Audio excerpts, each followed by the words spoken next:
Good morning, everybody. Sorry, I'm a little bit late. I have a couple showings later on today, and I was just preparing for that. And hold on, let me get my stuff all ready. Okay, so hold on, let me just make sure my volume's up. Alrighty, so today is going to be a somewhat of a short class. I have to, one, show my property that I just got an offer on, 2.7 million. Yay. And then I have to go get my shot for my final COVID vaccination shot. So we will be ending at 12 o'clock today. But before we get into all the fun stuff, everybody knows I like my weekly, they're doing construction upstairs, by the way, which is always exciting. 1 second. When was this? 5:13, I believe is the last one. Okay. All righty, so let me bring up my daily contact sheet. Oh, I'm not the host. Hold on. Let me see if I can call Keller Williams and become host. Nope, still not host.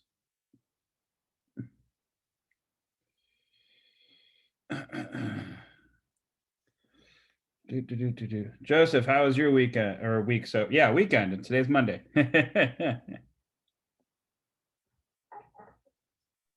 My weekend was fine. It was pretty chill. Didn't do much. Yeah, it was good. I always like relaxing on the weekend. Sundays are actually my favorite day. So Good. yeah.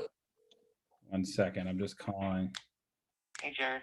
Hey, can you make me host, or did you already do that? Yeah. I'm actually not the host. That's weird because I think it might be Alfredo. Okay. Let me see if I can holler at them. Yeah. I'm sorry. Let me transfer you to Alfredo to see if he's okay. Cool. Able to. Jared, it shows that you're a host now. Oh, it says I'm host now. Just kidding. All right. Okay. Done. Awesome. Thank you very much. Appreciate that. Okay. All righty. So let's get into our numbers. If I can share my screen, which it's not letting me right now. There we go. All righty. So Joseph, tell me, how was your weekend? You already told me that. Did you make any calls, any contacts, anything? I got 25 and 8 contacts. 5 and 8. I'm start making some more phone calls today, right after we get off this call. So, and then I didn't even tell you on this weekend I have been playing more golf. So I don't know if anybody likes to play golf. Let me know because I'm trying to get better. Hey, I've just been chipping, working on my chipping. I'm horrible at golf, but I will play with you anytime. Cool. I love just getting out on the course because it's like, I don't know, it's pretty, and it's fun to just shoot the shit and drink a beer sometimes. Anyway, cool, awesome, man. Gabby H. Miss Hacker, yes.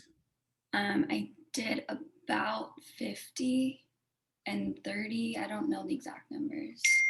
50 and 30, I like it. Any leads come out of it? Yeah, one actually.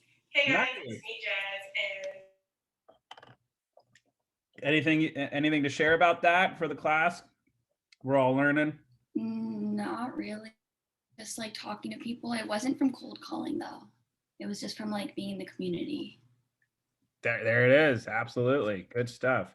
Like I always say, it's people that we already know, that already know us or whatever, or sometimes have common grounds with us, are really great to do some lead generation with. Somebody is on the phone and not on mute, so please do that for the class. Thank you. Pashman. Yes, sir. How was your weekend? It was good. It was busy. Had lots of fun. Went down to LA and spent some time with some friends. That's pretty much it. But yeah, I made some phone calls this weekend. I made roughly like 15 and had 5 contacts. Nice. Love it. Any lead? So I have a friend. I mean, I didn't find her through cold calling, but she's a friend of mine, and her parents actually live in Dana Point, and she's saying that they're looking to sell and then buy in San Diego. So I was like, okay, well, next time you're down, can we go over to your parents' house together and I'll prepare a listing presentation for them and see where that goes. Yeah, awesome. That sounds great. Good job, man. Awesome. Very cool. All righty, Alex. Hey, I was sticking with my personal circle lately. I have some kind of heavy personal stuff going on right now. So I've been avoiding, taking on people I don't know, at least probably for the next couple of weeks. But I'm 6 and 6 conversations about real estate. Well, hey man, I'm sorry to hear about, personal stuff. Believe me, life unfortunately doesn't care what we're trying to achieve sometimes, and it makes it a little tricky, but if you ever need to talk, give me a call, man. Cheers. All righty. Okay. Shay. Is Shay new?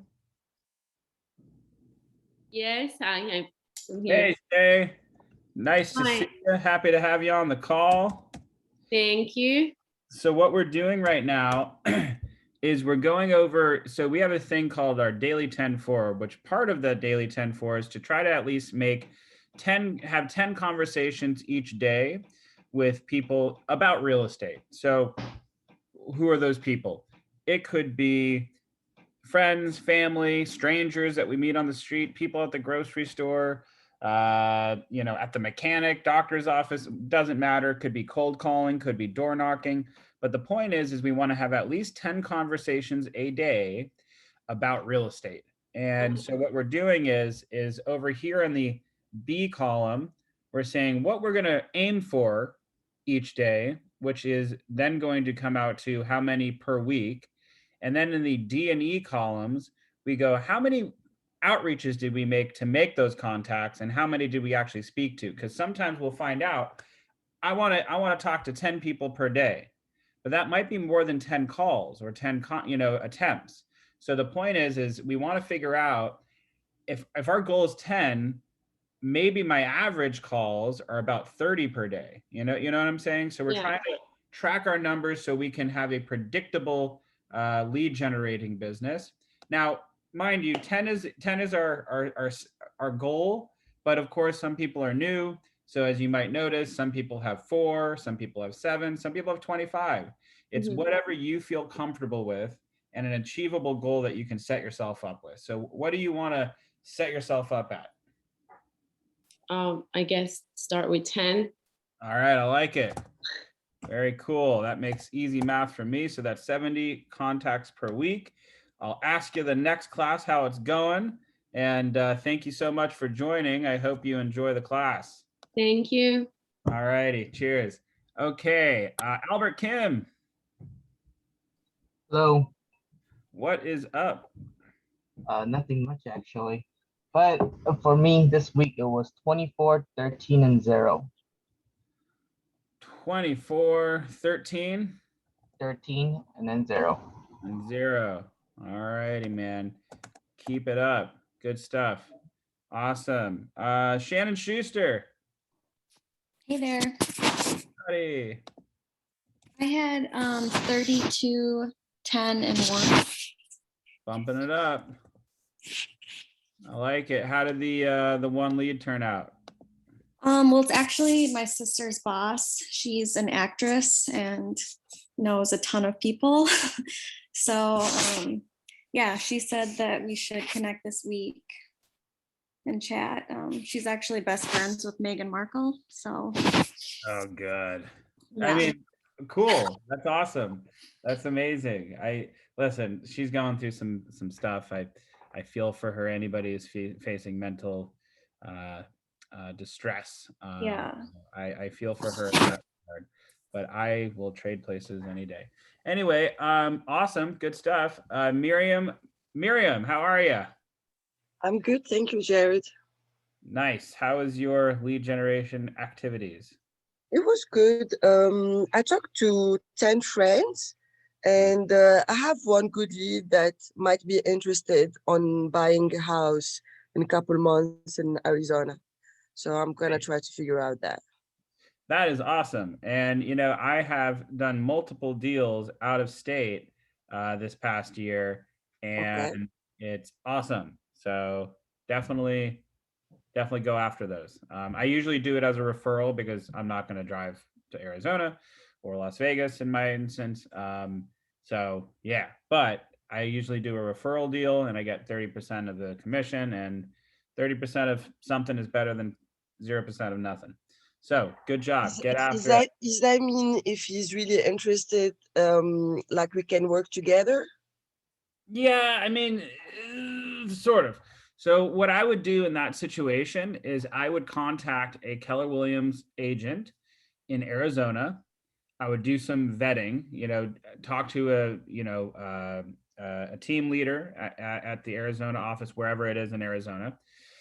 Ask them, you know, who do they feel is like a really powerful, you know, strong buyer's agent. You know, talk with them, call them, vet them, decide, you know, what you want to do as a split, and then you kind of do a tag team with the client.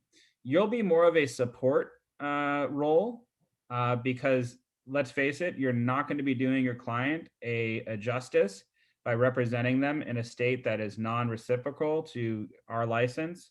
So for example, unless you're licensed in Arizona, you're not a real estate agent in Arizona. So you're going to want to work with another agent in Arizona to represent them. Also, even if you were licensed in Arizona, are you going to get on an airplane every single time they look at a house? I don't think so. No. So the best thing to do is say, yes, I will work with you. And you will go on Zillow and stuff and look for homes for them. But ultimately, it's going to be the agent that you partner with in Arizona who's going to do all the showings, who's going to write up the contracts, who's going to negotiate on behalf of your client. And yes, you can definitely talk with the other agent, like, hey, how are you coming in with the offer? You know, are you removing these contingencies? I might recommend doing that. Have you discussed that with them? And you know, you can be involved in that regard. But oftentimes, what the other agent will say is, I'd rather just handle it myself. And you know, you'll just kind of be more of a support role. Hey, how's everything going? Or is everything, you know, moving smoothly? You're kind of like a liaison. Does that make sense? Yes, absolutely. Thank you so much. And you get 30% of their commission anyway. So you get 30% for doing a whole lot of not much. I see. So it's my favorite kind of deal. Thank So you, very Jared. good. That was Absolutely. helpful. Cheers, cheers. All right, Camellia. Am I Hi, pronouncing yes. that right? Did I pronounce that right? Correct, Camellia. Awesome. All righty, Camellia. So what we're doing right now, you're new, I'm guessing, Yes, right? correct. Okay. So what we're doing right now, obviously, we're going to state a number that we're feeling comfortable hitting on a daily basis. We can always adjust it. We can go up, we can go down. 10 is the gold standard. But again, as you can see, there's plenty of people who are under 10. So it's whatever you truly feel you can comfortably accomplish because we want to set goals that we know we can hit. And we're going to hold all of each other accountable in this class by doing that. So what do you feel comfortable with doing per day for your numbers?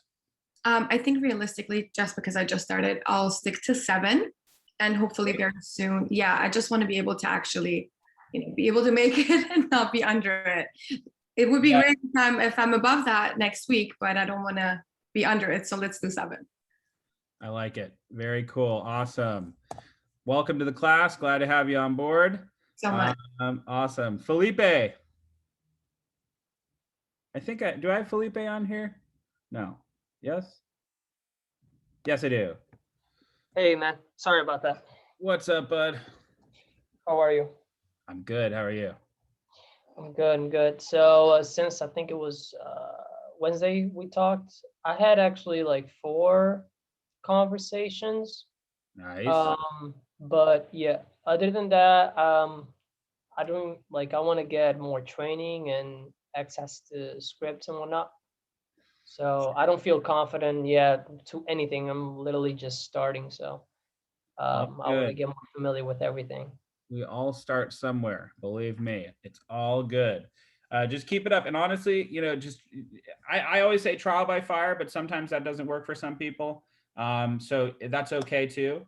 So definitely work on those scripts and those dialogues. In this class, we'll come up through a plethora of different scripts.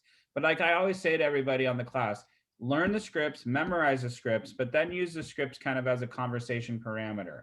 Because something that you'll find is that people don't stick to your script. So you might have a script that you want to say, but the person you're talking to is going to start talking about, something very random, and you're going to have to start talking about something random for a second.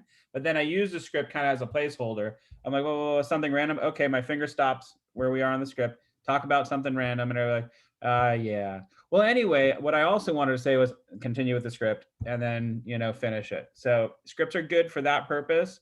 But again, we want to memorize the scripts so that way we can be conversational when we're cold calling. Make sense? Yeah, yep, I agree. Alrighty, bud. Very good. Very good. Awesome. Okay, Alex Zapata. Hi, how are you? I'm good. Do I have you on here? You sound new. No, this is my first class. Alexa, not Alex. Excuse me. Yeah, Alexa. Oh, this is going to be a nightmare. I have my Alexa I don't know that. right next to me. It was my okay. Awesome. I'm just going to call you Zapata. If that's fine. Okay. So as we were talking about, yep, there we go. Before, how many do you feel comfortable with hitting at the park every single day? So we're just supposed to be cold calling people is that what we're doing? It could be cold calling. It could be people we meet walking our dogs down the street. If you have a cat, never mind. It could be people at the grocery store. It could be people at the gym. It could be friends, family. Okay. Maybe I'll just start with like 5 since this is like my very first class. Perfect. Just see what happens. Awesome. Very good. And yeah, just keep in mind there's a class, and I suggest everybody does this class once you're up and running. It's called Bold. And I have my little Bold placard over here. You got like a little award. It's nice. It's participation trophy. Oh my gosh. Can everybody hear that? Yeah. Can't wait to buy a house. Okay, anyway. Point is what they do is they call it the Bold 100s, and they try to get everybody to hit at least 100 people either a day or per week. I think it might have been per day. And it's just like an intensive, like get after it kind of thing. But another thing that they do in this Bold class is first we work on mindset for, a couple weeks. And then all of a sudden we go into this exercise where they go, all right, I want you to think of somebody. I want you to think of somebody who you haven't talked to in a long time, somebody who maybe you left on a bad note with, somebody who, maybe you don't get along with. And they tell you flat out, like, what's the worst thing that could happen if you call this person? And everybody's like, oh my God, they're going to be angry at me. They're going to, but does that affect your standing or idea of them in any way? No, I guess it doesn't. And what's the best thing that could happen? You can all of a sudden come to an agreement that, hey, that was something so silly, it's water under the bridge. And the reason why I bring this up is we're talking about who should we call, who should we contact, who should we, whatever. I had a boss before I got into real estate, I was a senior project manager in construction. And the boss was the owner's son of the company. He would throw temper tantrums in the office. He once threw a stapler at my head, went right through my wall, missed me. I don't know if he was actually at me, but next to me. I eventually was so fed up with this dude that I ended up walking out of the office after working there for 8 years. One day I just got up, walked out and said, screw this, I'm becoming a real estate agent. And I hadn't talked to him in a couple of years.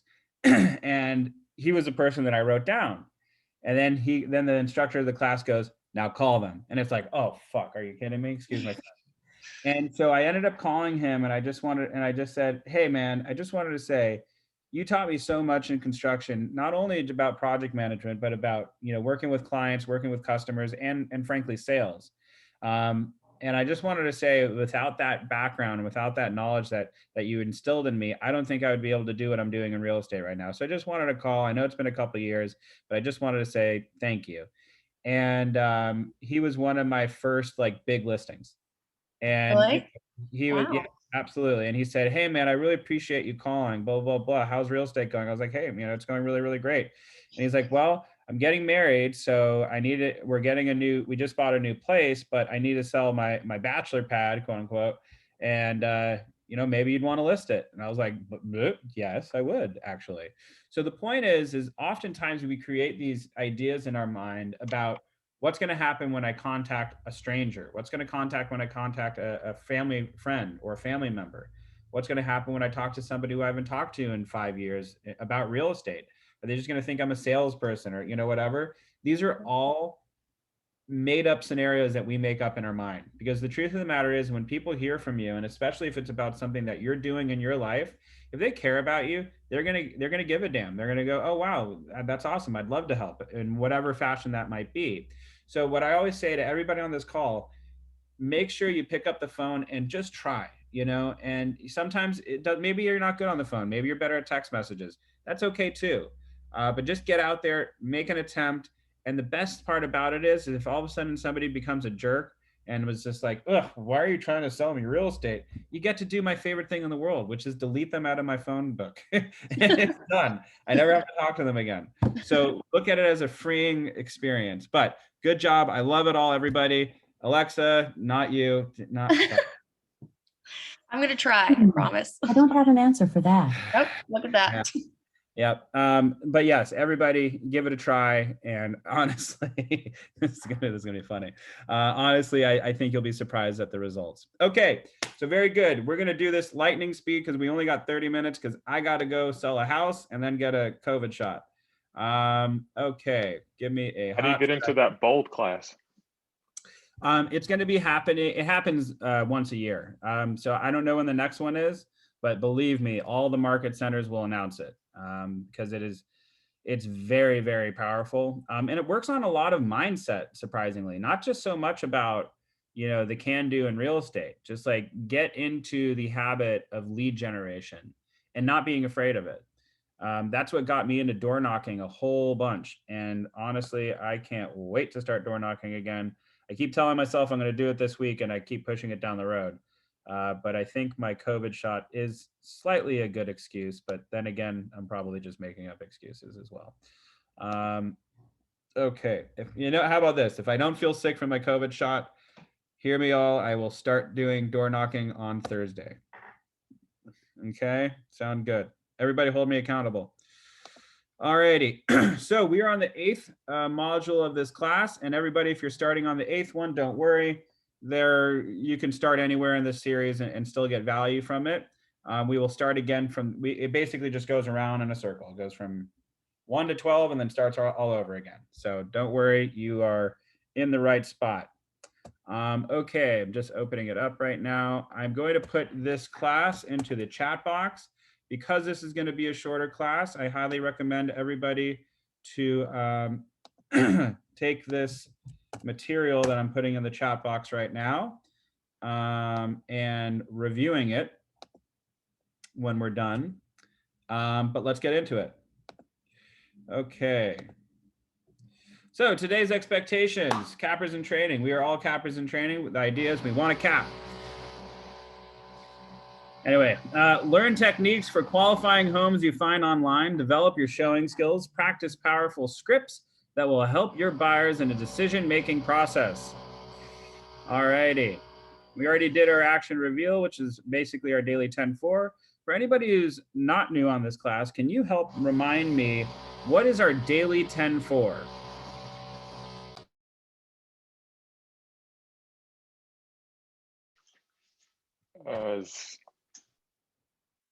Take a shot at it.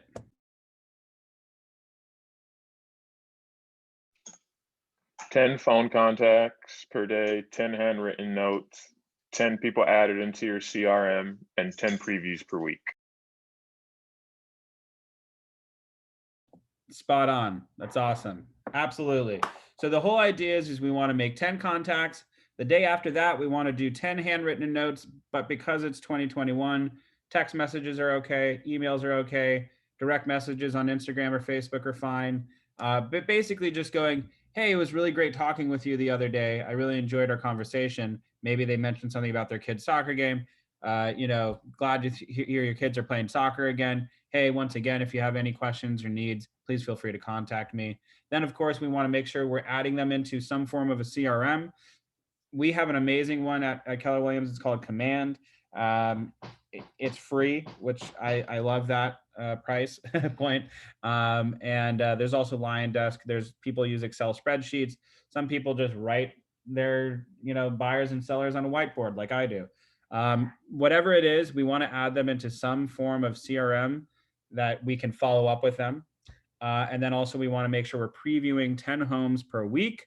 Obviously, we're not doing we are starting open houses again, but once that starts up again, we'll be able to see homes in person without clients at like broker caravans where we can go ahead and preview properties, which is awesome.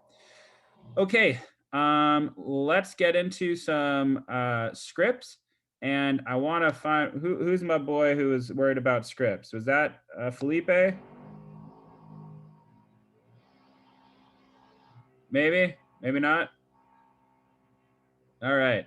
Okay. We're going to get into some scripts, everyone. So let's try some of these scripts. Again, some of these scripts are going to be new. Some of them are going to be ones that we've already done.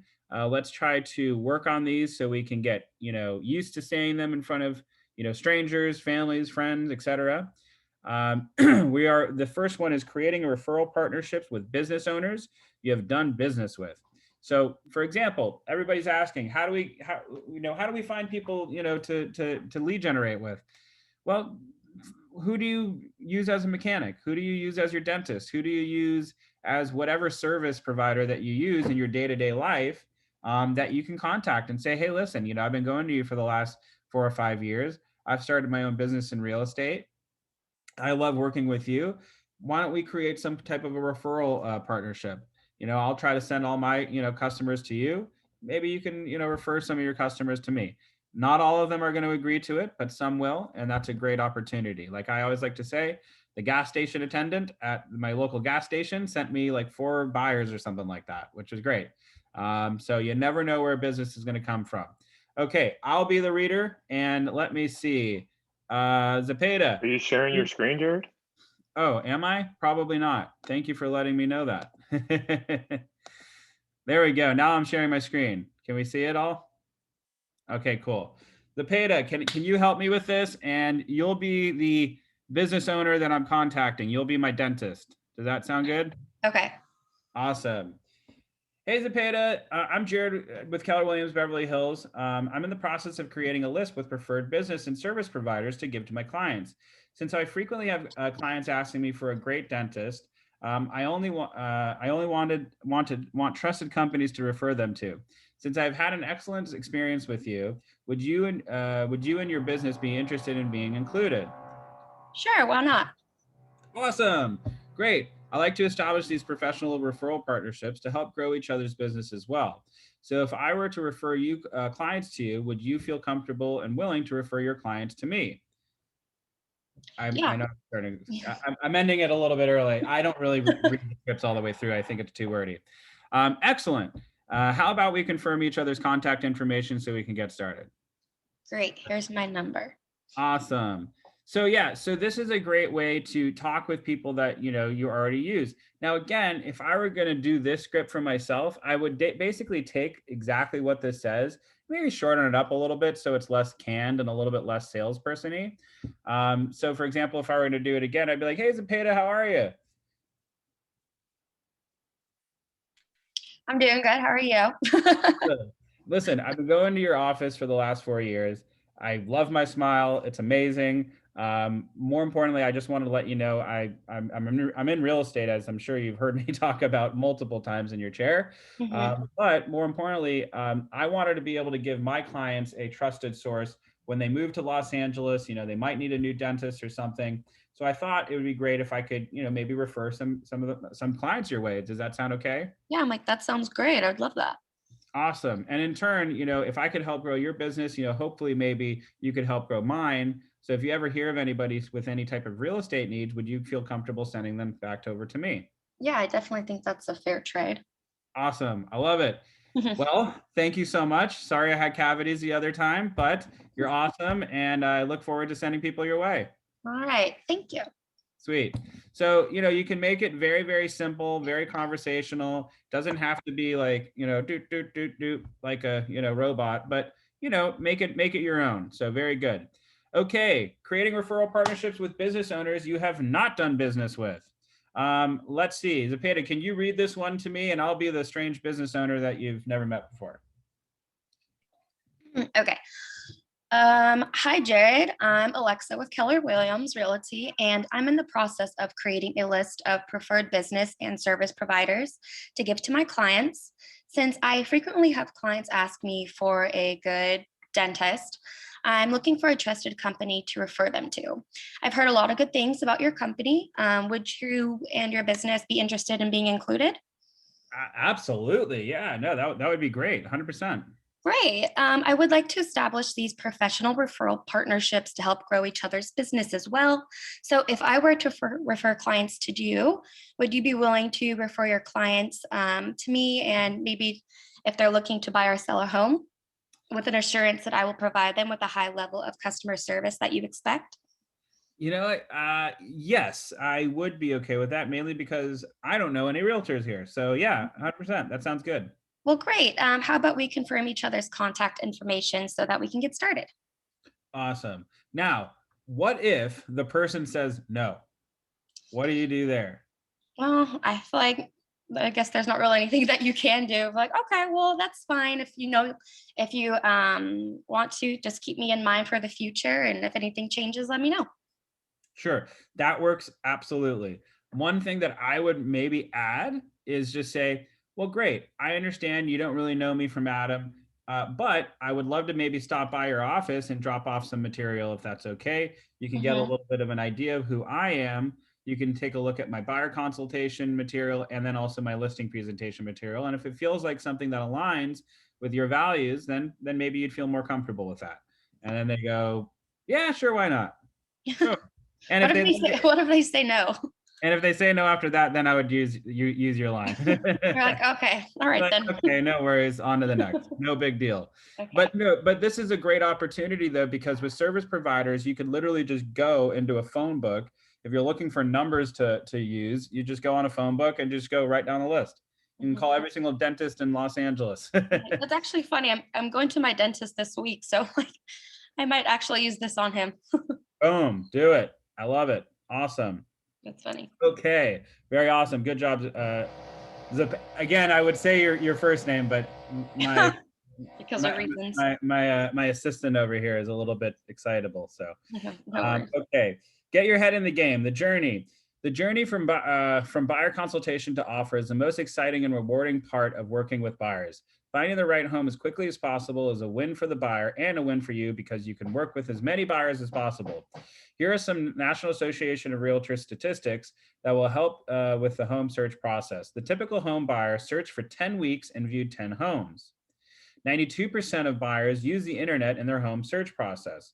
50% of buyers use a mobile website or application in their home search. 98% of buyers who used an agent viewed real estate agents as a useful information source. More than 50% of buyers reported finding the right home was the most difficult step in the home buying process.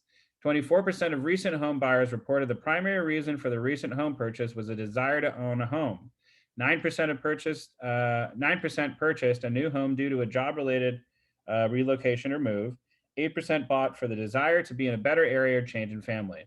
So what are some important, all of these stats are important, but something that I noticed, and especially for people who are interested in trying to find more buyers to work with, is I believe 92% of buyers use the internet in their home search process. We have the ability through Command and through other programs to Facebook, advertise. So let's say you have a deal under your belt, maybe one or two, or maybe you have some residual income, or you know, some funds that a family member would like to help you out with or whatever. I always say, remember, when you're starting in real estate, try not to spend as much money as possible until you get a couple deals going. It is much better to bootstrap than to drain your resources in your first year. But let's say you can do a couple of ads, you know, Facebook, Instagram ads, and all that kind of fun stuff. Those are great lead capturing activities that you can use. Interested in finding, you know, homes in Southern California? Contact me. And it has like a lead. You click on a link and it has like a lead form. Like, yep, fill your name out and whatever. Interested to know how much your home is worth? You know, boom. You put it right on the internet. People go click on that and type in all their info, and then they're brought to a page that you created. That one, they could put in some information about their home, preferably. That gives them like a very rough CRM. Yeah, so anyway, my point is internet, great way to find buyers and sellers, frankly. Also,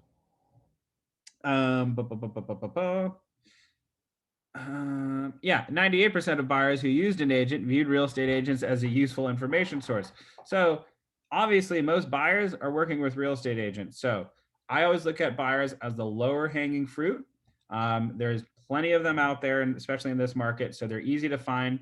Yes, it is a very competitive market right now for buyers, but if you're really looking to get some clients, I would say focus on buyers. Okay. Make it happen working with buyers. In order to have a successful home search process, focus on these 3 steps. Find the right homes, show the qualified homes, bring your buyers to a decision. Find homes. 92% of buyers use the internet in their home search process. There's no doubt your buyers will be searching the internet on their own. It's your job to help them identify which homes are actually worth the time to see. Your thorough buyer consultation helps establish exactly what the buyers are looking for in their dream home, leveraging that criteria using online property search sites to find several homes for your buyers to view. Set them up with a buyer instant notification. BIN. Well, that's basically setting it up on the MLS. Monitor what your buyers receive from your KW websites app through back office tools. Contact them when you find a property they would like to see. Likewise, ask them to contact you immediately when they find something that they would like to see. So another thing that I want to point out is I really don't think, so a lot of buyers have watched, and a lot of real estate agents have watched, you know, what are they called? House Hunters International, HGTV, where they have all these, you know, people that, here are 3 homes you can look at. You have to choose one. That's not really our job anymore, because buyers are going to be on Zillow, buyers are going to be on Redfin, buyers are going to be on all these different websites. They're more than likely going to find the home that they like before you even see it. So I always like to say to buyers and remind them that, yes, while I'm going to be looking for you as well, please feel free to send me anything that you find on the internet. I won't be insulted. If you find something before I send it to you, you know, that's okay. And in fact, that's very likely going to be the case. You'll probably receive it from me, but you're going to be the ultimate factor in deciding if it's worthwhile for you to take a look at. You have your own personal, you know, taste. You have your own personal, you know, desires in a home. So it's fine if you find it first. What you really need me as an agent is to help successfully negotiate the contract, ensure that you're getting all your inspections done in a proper fashion, and making sure that, you know, it is a smooth transaction. That's really our function. Yes, a little bit in, you know, helping find the home and, you know, finding the right, you know, aesthetics and all that fun stuff. But, you know, truthfully, because buyers are on the internet so much, they're going to probably send you the property of their dreams before you even, you know, before it even registers to you. Yes, you may have sent it to them via like the MLS, like drip campaigns, but, you know, they're going to be the ones who are like, this is the one I want. So just keep that in mind because the times they are changing. All righty.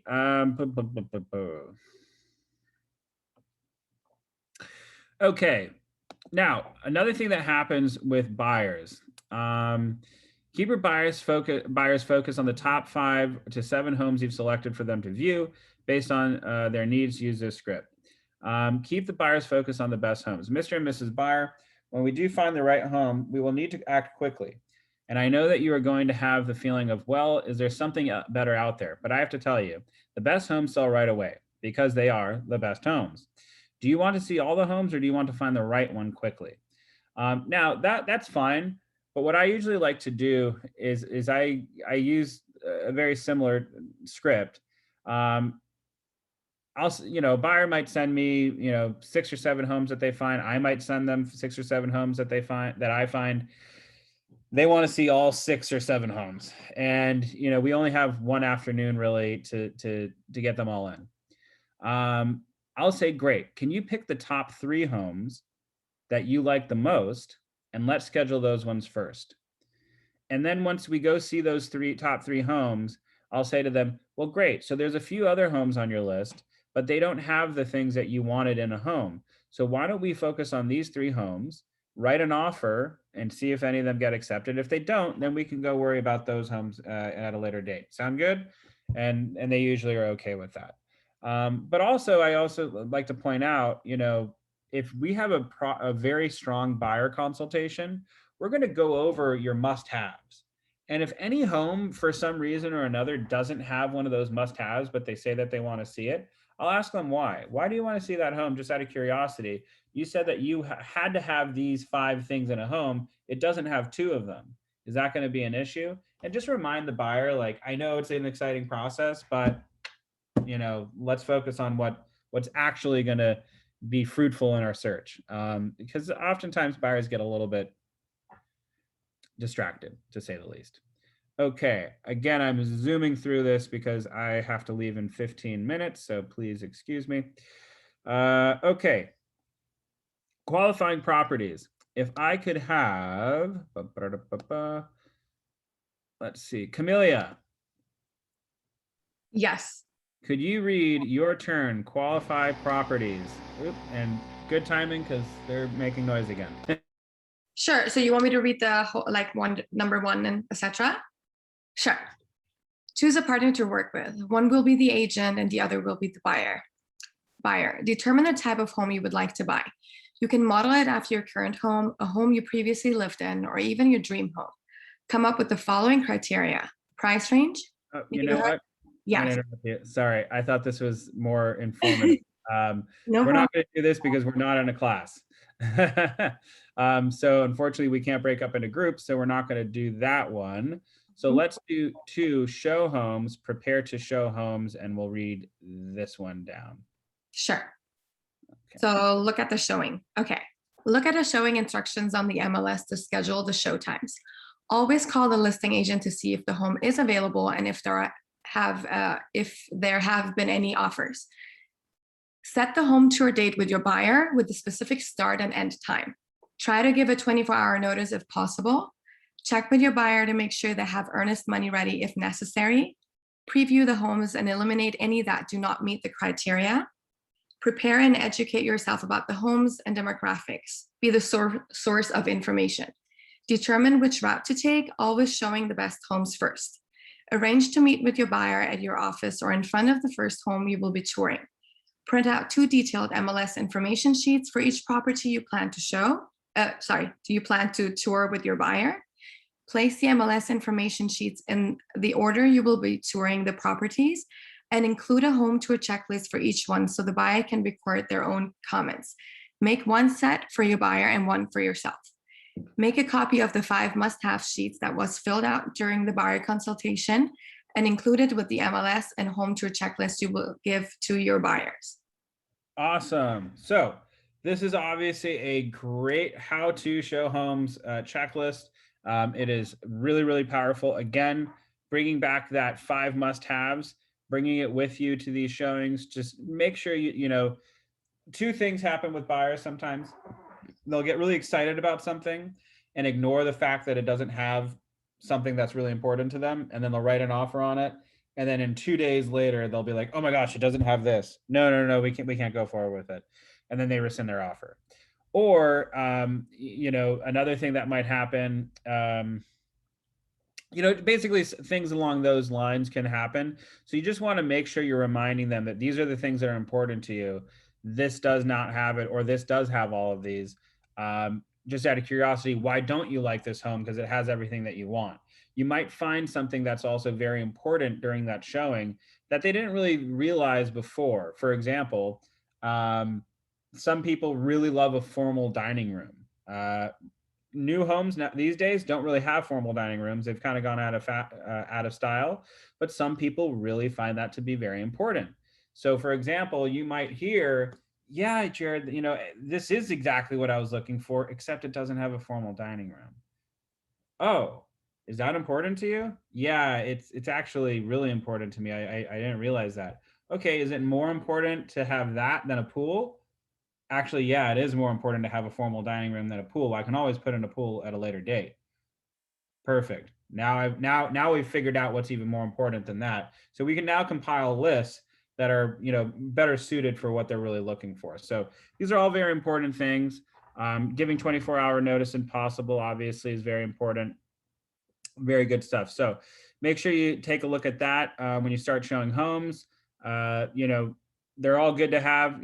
Frankly, the more you do this, the more you'll just kind of be prepared automatically. So good stuff. Okay, help buyers view homes. One of the most important parts of preparing your buyers to evaluate the home is to help them understand the things they should look past. As you ask buyers for their comments on the homes, help them to distinguish between the things they like and the things they didn't like.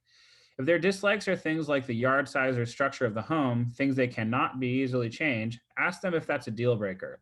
When it comes to things like wall color or lack of landscaping, discuss easy, low-cost solutions that can help them see past these issues. Have your buyers use the home tour checklist to guide them as to what to look for in the home and to make comments. You should use so basically, what I've noticed with a lot of buyers, some buyers really want like move-in ready homes. And for example, I worked with like a lot of Korean buyers, and it just seems maybe it's just luck of the draw, but from what my client told me, that they like to look for like move-in ready properties. And he told me it was a cultural thing. Maybe that's not true. I don't know. But some people really want move-in ready. So when they saw that there was a little bit of dust inside the cabinets, it was a deal breaker for them, and for some reason. And I was like, whoa, whoa, whoa, whoa, whoa, whoa. Hold on. You can't afford a new property. You're not going to get move-in ready like that. It's going to, be lived in home. And so I had to have a really frank conversation with them about, hey, dust is not a big deal inside the cabinets. Like, we can get a cleaning crew in here to make sure this place is spotless before you move in. In fact, you might even want to resand the cabinets and paint the insides and reface the exteriors. That's normal for a lot of people to do, and it's much more cost effective than finding a brand new construction home. So after those conversations, they agreed, and we modified their expectations a little bit, which is very, very important for all buyers, frankly. So keep that in mind when we're working with people. There are going to be things that to them are a big deal, but we need to remind them it's not a big deal. All righty. Okay, going down toward the home. Okay. If I could have Joseph, if you could do tour the home 1 through 7. Okay, tour the home. Ring the doorbell, even if the home has a lockbox. If the property is occupied, ring the bell at least twice before entering. Before going beyond the entry, shout, "Hello, real estate agent," a few times to make sure no one is at home. Okay, record your own comments on your copy of the MLS for each property as you show it. Have your buyers give descriptive names to help them visualize the homes individually. Example, the great view of the house, the Greek house, the fountain house, the smelly cat house. Number 4, while touring properties, avoid making comments. Let your buyers come to their own conclusions. Instead, ask questions. You want to get inside their heads and determine if this home is really a match for what they want. Try asking, what would you change about this house? This can give you knowledge you need to get them to the proper home. Number 5, help buyers identify their perfect home by pointing out their benefits, not the features, that align with what they need, wants, and values you have already identified with them. Features are attached to the property, benefits are attached to the buyer. For example, if the home has new windows, point out the benefits, not just the fact that they are new. New windows mean you'll have lower utility bills, so you'll have some extra spending money every month. Number 6, have the buyer rank the house. Have the buyer rank the houses you have shown them in order from 1 through 5. If you are working with a couple, have them do this at the same time to see if they are on the same page. This exercise will help the buyer self-discover as to what is really important to them in their new home. Number 7, finally, ask the buyers, do you see yourself living here?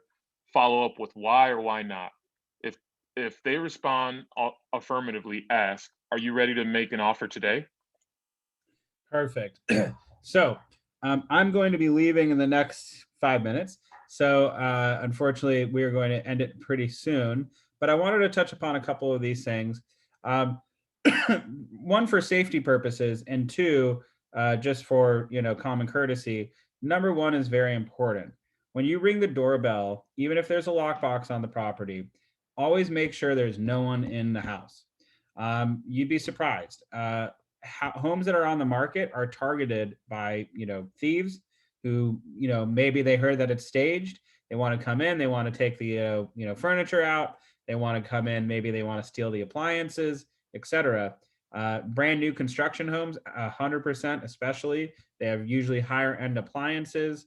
People will literally target these properties and try to steal stuff from them. So whatever you're going to a property and you're going to be doing a showing and it's on lockbox, make sure no one's in the house. Why? Also, when I was doing a showing once, it was over in Glendale. It was supposed to be empty. I did schedule this appointment days in advance. I go in there and all of a sudden I hear the shower running and I go, hello, real estate agent. And this person's like singing in the shower. And I'm like, okay, that's awkward. So I had to reschedule the appointment. But the point is like, you never know who might be in the property. Maybe there's another agent showing the property. And in all honesty, don't be scared to show properties, at all. The likelihood of anything horrible happening is very, very, very low, but it does happen. And so just be safe, make sure no one's in there. Usually worst case scenario, it's going to be another real estate agent, showing the property to somebody else, or the seller forgot that someone's coming over and they're walking around there with bathrobe. So, no big deal, but, just also keep in mind that there are some weird people out in the world. So just always make sure it's empty. And also, if you find anything weird inside of a property, like something's broken or looks like something's missing, let the listing agent know. That's happened to me before. My client we were doing a Zoom call. I was selling her a property in Santa Barbara. She was walking in and the mirror had been broken. Somehow, I guess maybe the glue that they used to put the mirror on, I don't know, it fell down and it was shattered all over the floor. She didn't buy that house, and mainly because she thought it was bad luck. So she didn't buy that house. But we let the agent know immediately that we noticed that there was something wrong there. Also, ask them if they respond in the affirmative, are you ready to make an offer today? A lot of times buyers just need a little bit of a push, just a little one, because it's their first time doing this in many cases. So they need the professional confidence that we have as real estate agents, even if we're faking it, if we're new, that, hey, you say that you like this house, I think we should write an offer. And then they go, well, yeah, but we still need to see 2 more properties. Great, and we can see those 2 other properties, but let's get prepared to write an offer on this one, because if we wait, we might not have a chance to get it in. Well, can we still write offers on other properties? Absolutely. I've opened 2 escrows at the same time before. You can do that 100%. There's no problem with that. We knew we were only going to pick one, but no big deal. The listing agent doesn't have to know that. If they ask, I probably would tell them that, just out of being honest and upfront. But if they don't ask, I'm not going to tell them. So anyway, keep that in mind. So with that said, I do have to go. I have to go get my final COVID shot. I need to go sell a house up in Bel Air. So thank you everybody for coming, but please, please, please, I put this material in the chat box. So if you could, please go ahead and take the time to read pages 20 through 39. You only have 20 more pages to go. It's like double spaced, it's big bold letters. So it's not even like a full, page in reality. A lot of them are just like examples for and stuff. So please go ahead and do that. And then some of them are just like activities to do. So you can just scroll right through that. So please take the time to read it. If anybody has any questions today, please feel free to send them to my Instagram, which is @JaredMedi. I just put it in the chat box. So I'm available all day, just can't be on Zoom. So if anybody has any questions, feel free to send me a DM. I'm happy to help you out. Other than that, everybody, I hope you all have a great, awesome next couple of days. I'm hoping I'm not feeling sick on Wednesday, but I will still be doing Command no matter what. Ignite no matter what. So anybody else had their second shot? I think Joseph, you had your second shot, right? No big deal, or just a little achy? I was fatigued. I didn't feel so great on day 2, actually. Gotcha. So Yeah, I was feeling warm too. But the next day, the day 3, I felt amazing though. I slept really well. I got like a full 10 hours of sleep, 8 to 10 hours of sleep. Went to bed early, so there's pluses because I don't usually sleep that long. So I slept a really long time. I felt good after day 3. Nice. I like it. Yeah, I was supposed to, my birthday is on the 20th, so in a couple days. And I canceled all my activities because I'm like, I don't know, I might be feeling sick, so I'm gonna do it next weekend. I'm gonna have a little big birthday blowout, but awesome. Very cool. I think I'll be fine. I'll just pop a Tylenol. Anyway, thank you all for joining. Cheers. Hope you have a great great couple of days until I see you on Wednesday. And get out there, try to get some leads, and sell some houses, why don't you? Cheers. Good luck, Jared, for today. Thank Bye. you. Appreciate it. Cheers, y'all. Bye. Bye.